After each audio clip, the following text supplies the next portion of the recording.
Oi, pessoal, tudo bem? Eu sou a Giovana e hoje a gente vai para a nossa oitava aula do curso de História do Brasil.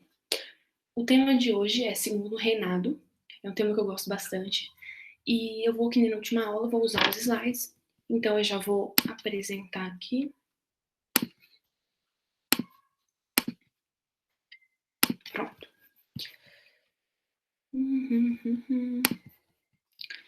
Bom, o Segundo Reinado é esse período que vai de 1840, com o fim do período regencial, a 1889, com a proclamação da República. Bom, o Segundo Reinado, ele começa com o golpe da maioridade. O que foi o golpe da maioridade? Bom, em 1840, os liberais se articularam para que Dom Pedro II, que na época ainda não era Dom Pedro II, mas enfim, Pedro, que só tinha 14 anos, pudesse assumir já como imperador. Por quê? Porque de acordo com a lei vigente deixada pelo Dom Pedro I, ele não poderia assumir ainda. Então é por isso que é golpe da maioridade, porque eles adiantam a maioridade de Dom Pedro II para que ele possa assumir. Bom, e por que isso foi articulado pelos liberais? Bom, a gente tem que lembrar que a regência una que estava em vigor em 1840 era do conservador Araújo de Lima, certo? Então, o primeiro ponto é esse: os liberais estão depondo um conservador e colocando aquele que eles querem. Quem? Dom Pedro II, certo? Bem simples. Bom, e por que optar por adiantar a maioridade de uma criança, praticamente, para assumir como imperador? Bom, se a gente lembrar da última aula, o período regencial foi um período muito conturbado, um período muito instável. Então, com certeza, esse foi o pano de fundo que levou os liberais a articularem esse golpe. Então, dois objetivos principais: alcançar a estabilidade política, porque se a gente lembrar, teve muitas revoltas no período regencial e iam continuar acontecendo essas revoltas se eles não tivessem articulado o golpe, e também era uma alternativa para a crise econômica, porque se a gente lembrar também da última aula, o período regencial é marcado por crise política, crise econômica, certo? Então, uma instabilidade geral. Bom, qual era a política interna? Durante todo o Segundo Reinado, vai existir um conflito entre duas partes. Quais são essas partes? São os liberais e os conservadores. Então, ao longo do Segundo Reinado, a gente vai ver que eles vão ficar em conflitos várias vezes, e inclusive eles vão dividir o parlamento. Bom, em 1841, acontecem as eleições do cacete. O que é isso? Tinha uma eleição, nessa eleição a gente tinha a oposição, liberais, e a outra oposição, que eram os conservadores. Bom, os liberais estavam perdendo essa eleição. Então, o que eles fazem? Eles fraudam a eleição, e quando eles são descobertos, ou seja, quando essas fraudes são denunciadas pelos conservadores, eles partem para a violência. Então, daí do nome. Bom, colocando um fim no tumulto, Dom Pedro II chama os conservadores para comporem um novo ministério. Ou seja, se você quiser simplificar essas eleições, pode-se dizer que elas foram vencidas pelos conservadores. Bom, em 1842 temos revoltas liberais, então a gente pode ver que a ideia de apaziguar as revoltas não deu tão certo assim, pelo menos nos primeiros anos do Segundo Reinado. O que foram as revoltas liberais? Foram revoltas em São Paulo e Minas Gerais contra os conservadores, então por isso revoltas liberais. De novo, a oposição entre liberais e conservadores. Elas são resolvidas sem muitas delongas, com negociações simples, e eu nunca vi elas caírem no vestibular, então acho que não é uma coisa que você tem que se atentar tanto. Agora, uma coisa muito importante do Segundo Reinado, um aspecto muito importante da política do Segundo Reinado, é o parlamentarismo. Mas que tipo de parlamentarismo? Ele foi chamado de parlamentarismo às avessas. Por quê? Bom, porque era um parlamentarismo aos moldes britânicos, certo? Que eles são os primeiros que instauram esse molde de governo lá na Revolução do Guilherme de Orange, certo? Mas na Inglaterra, se vocês se lembrarem de história geral, a gente tem um parlamento para quê? Para o rei reinar, mas não governar, certo? Então o rei reina, mas não governa. Por quê? Porque o poder está nas mãos do parlamento. É assim até hoje. Agora aqui, por que ele recebeu esse nome? Por quê? Porque a gente tinha um parlamento, mas a gente tinha o Dom Pedro II. Até aí, nada novo. Porém, o presidente do Conselho de Ministros, ou seja, o primeiro-ministro, era escolhido pelo próprio imperador. Então, aí a intervenção do imperador, que não existia no parlamentarismo britânico. Essa foi uma invenção do parlamentarismo brasileiro. Se a gente se lembrar também do primeiro reinado, Dom Pedro II podia fazer essa intervenção por causa do poder moderador daquela Constituição de 24. Bom, e além disso, se esse primeiro-ministro escolhido por Dom Pedro II não tivesse o apoio do Congresso, o apoio do parlamento, Dom Pedro poderia dissolver o parlamento e convocar novas eleições. Então a gente vê bem a intervenção que o poder moderador garantia ao imperador, certo? Bom, em 1848 a gente tem a Revolução Praieira. Eu nem ia colocar ela nos slides porque ela também não cai muito. Ela não chegou a ser uma revolução de fato, né? Uma revolução que alterou tipo política, economia e sociedade. Mas é bom comentar. Bom, se a gente pegar esse ano, 1848, a gente tem que ter ideia do que está acontecendo. Por isso que eu sempre falo que as datas são sim importantes. Tem gente que fala, a data não é importante, não precisa decorar a data, mas eu discordo, eu acho que tem que decorar a data, pelo menos algumas importantes. E 1848 está entre elas. Por quê? A gente tem que pensar. 1848, Europa. O que acontece na Europa em 1848? Primavera dos povos, certo? Uma série de revoluções, a gente lembra das revoluções liberais de 1818 e 1830, depois a gente também tem as de 1848. Além disso, 1848, publicação do Manifesto Comunista por Marx. Então, são coisas que a gente tem que ligar, porque a história é a história geral, mais uma vez influenciando a história do Brasil. Bom, essa Revolução Praieira, basicamente, ela era contra a opressão social e é uma oligarquia específica que exercia o maior poder nessa região, certo? Bom, ele é reprimido, como sempre, porque era um movimento organizado basicamente pelas camadas mais baixas da população, foi reprimido e ficou por isso mesmo. Bom, em 1853, desculpa, é criado o Ministério da Conciliação. O que é o Ministério da Conciliação? A gente tem que se atentar bem ao nome, conciliação. É uma tentativa de Dom Pedro II de conciliar os dois grupos que conflitam no seu reinado, que seriam os liberais e seriam os conservadores.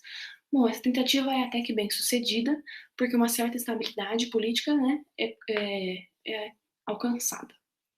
Então, o que acontece? O rei, ou o imperador, tanto faz, nomeava os parlamentares. Quem eram os parlamentares? Então, ora ele nomeava os liberais, ora nomeava os conservadores. Era uma espécie de rodízio para que todo mundo ficasse satisfeito e os conflitos fossem menores. Mais uma vez, é uma interferência do imperador nas decisões políticas do parlamento. Economia do segundo reinado. Bom, o Brasil era agroexportador e o principal produto exportado pelo segundo reinado é o café. Café para onde? Café para os Estados Unidos, café para a Europa, principalmente para a Inglaterra, porque se a gente lembrar, a Inglaterra está concretizando a sua segunda revolução industrial. Então, trabalhadores tomam café, o Brasil exporta café para a Inglaterra. Aonde esse café é produzido? Vale do Paraíba, Oeste Paulista. Então, esses dois nomes têm que ser guardados porque eles caem em muitas questões quando perguntam da economia do segundo reinado. Então, é bom guardar.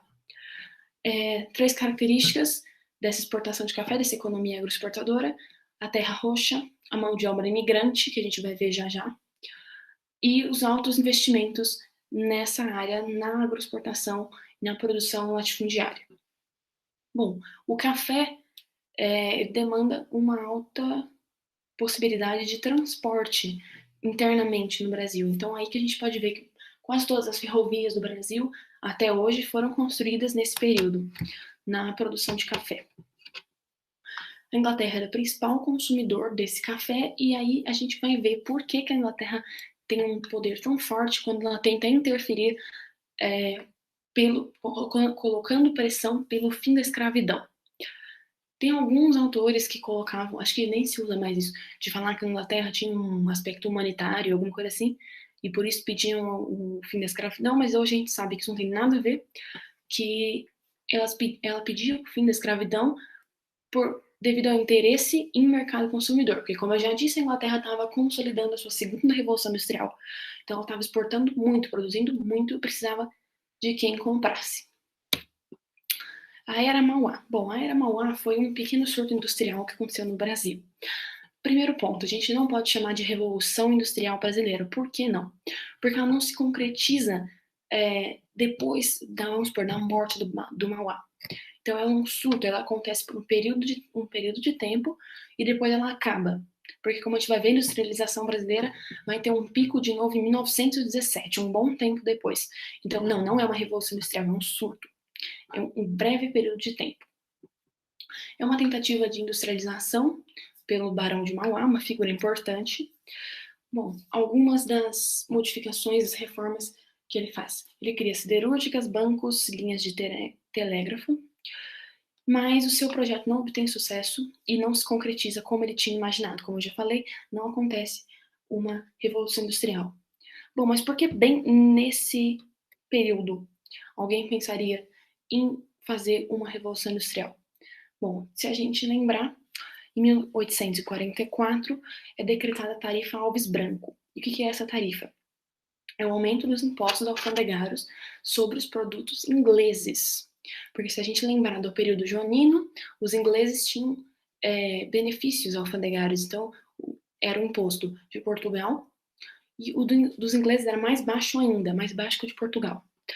Então, com essa tarifa, os impostos alfandegários sobre os produtos ingleses aumentam, apesar desses privilégios. Bom, muitas questões sobre o segundo reinado que caem nos vestibulares e no Enem são baseadas no processo de abolição da escravidão que aconteceu nesse período. Com certeza é uma das coisas principais a serem comentadas. Então, vamos lá. Bom, ele começa em 1831, ainda não é o segundo reinado, mas ele começa em 1831, ainda no período regencial, com a primeira lei contra o tráfico internacional de escravos.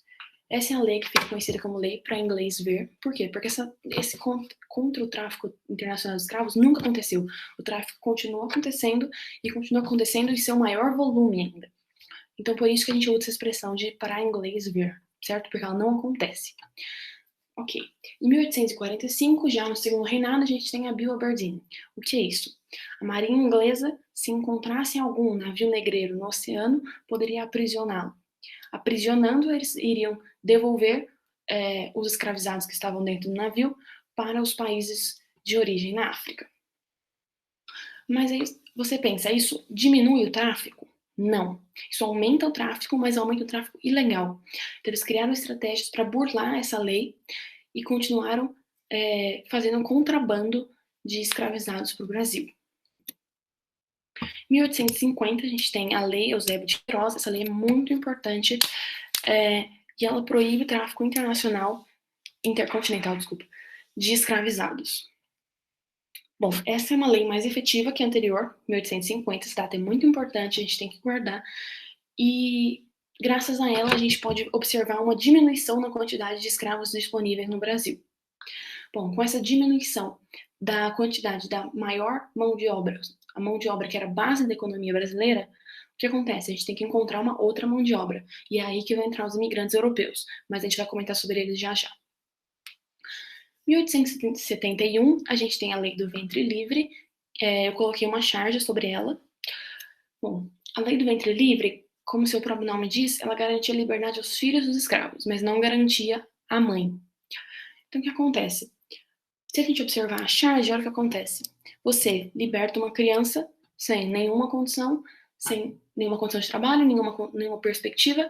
Então, muitas vezes elas ficavam com as mães do mesmo jeito. Então, é uma lei ineficaz, como a próxima que a gente vai ver agora. Bom, a Lei dos Sexagenários, ela foi conhecida como piada nacional à época. Por quê? Porque ela concedia liberdade aos escravos maiores de 65 anos. Agora, se a gente pensar que escravo chegava a 65 anos, uma parcela muito pequena, a gente pode dizer o que? 5%. Então é outra lei que é ineficaz. Mas aqui a gente já está em 1884. Então se a gente olhar do nosso ponto de vista agora, a gente está bem próximo da Lei Áurea. Por quê? Porque a pressão inglesa aqui aumenta ainda mais e a gente vai ver que a gente tem outras pressões junto com a inglesa, que são as do exército, muitos republicanos, que a gente vai ver agora.